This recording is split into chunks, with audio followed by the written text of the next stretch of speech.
Anong birth month mo? January, sila yung taong medyo may pagka-istrikto pero may malambot ring puso, taong palaban.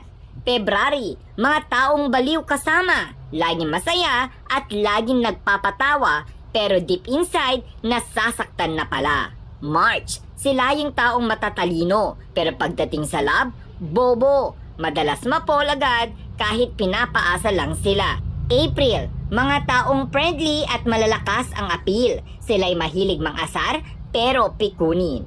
May, mga taong magaling mag-advise sa kahit anong problema pero di naman ma-apply sa sarili nila. June, may pagkamayabang at maarte. Minsan, pero mapagkakatiwalaan at madaling lapitan. July, sila yung mga taong totoong kaibigan. Mahilig gumala kahit walang pera basta makasama lang ang tropa. August, bastos magsalita pero virgin.